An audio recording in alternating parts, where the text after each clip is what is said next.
बच्चू कडूंच्या प्रहार शिक्षक संघटनेनं बारामतीमध्ये सुप्रिया सुळेंना पाठिंबा जाहीर केला। शिक्षकांचे प्रश्न सोडवण्याचं आश्वासन मिळाल्याचं सांगत सुप्रिया सुळेंना पाठिंबा जाहीर करण्यात आला। अमरावतीमध्ये महायुती विरोधात बच्चू कडूंनी शड्डू ठोकलाय। आता बारामतीतही सुप्रिया सुळेंना पाठिंबा देण्याची भूमिका बच्चू कडूंनी घेतली आहे। बारामतीमधील महाविकास आघाडीच्या उमेदवार सुप्रिया सुळे आणि महायुतीच्या उमेदवार सुनेत्रा पवार यांना निवडणूक निर्णय अधिकाऱ्यांनी नोटीस बजावलेली आहे। निवडणुकीच्या दैनंदिन खर्चाबाबत ही नोटीस बजावण्यात आली, त्यावर 2 दिवसात स्पष्टीकरण देण्यास सांगण्यात आलं आहे।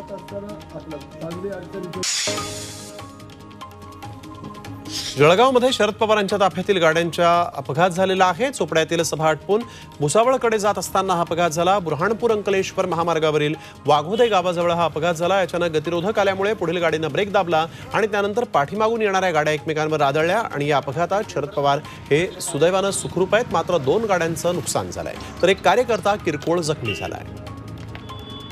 अमृत नोनी गॅस्ट्रिन, अपचन, ऍसिडिटी, गॅस्ट्रबल ह्यापैकी तुम्हाला कुठलाही गॅस्ट्रिक प्रॉब्लेम झाला, उपाय एकच, अमृत नोनी गॅस्ट्रिन।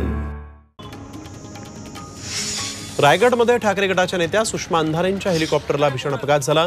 रायगडच्या महाडमध्ये सुषमा अंधारेंना घ्यायला हे हेलिकॉप्टर आलं होतं, ते हेलिकॉप्टरच क्रॅश झालं। अंधारे यांना घेण्यासाठी आलेलं हेलिकॉप्टर उतरत असताना हा अपघात झाला। अंधारे हेलिकॉप्टरमध्ये बसण्याआधीच क्रॅश झाल्यामुळे अंधारे आणि पायलट हे सुखरूप आहेत, मात्र या अपघातात हेलिकॉप्टरचं प्रचंड नुकसान झालं आहे।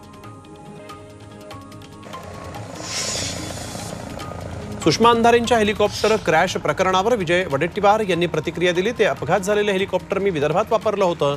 सुषमा अंधारे यांना दीर्घायुष्य लाभो असं म्हणत या नालायक सरकारला सत्तेतून घालवण्यासाठी सुषमा अंधारे यांना पुन्हा बळ मिळेल असा आशावाद त्यांनी व्यक्त केलेला आहे। आम्ही म्हणण्यापेक्षा जनतेने ते निवडणूक हाती घेतली आहे। शिवसेना ठाकरे गटाचे दक्षिण रायगड जिल्हा प्रमुख अनिल नवगणे यांच्या गाडीवर हल्ला झालाय। मुंबई गोवा महामार्गावर टेम्पाले ते वीरच्या दरम्यान गाडीवर दगडफेक करण्यात आली। या हल्ल्याप्रकरणी विकास गोगावलेंसह 30 जणांवर गुन्हा दाखल करण्यात आला। हत्येचा प्रयत्न केल्याचा गुन्हा विकास गोगावलेंवर दाखल झालेला आहे। या हल्ल्यामध्ये चालक किरकोळ जखमी झाला आहे।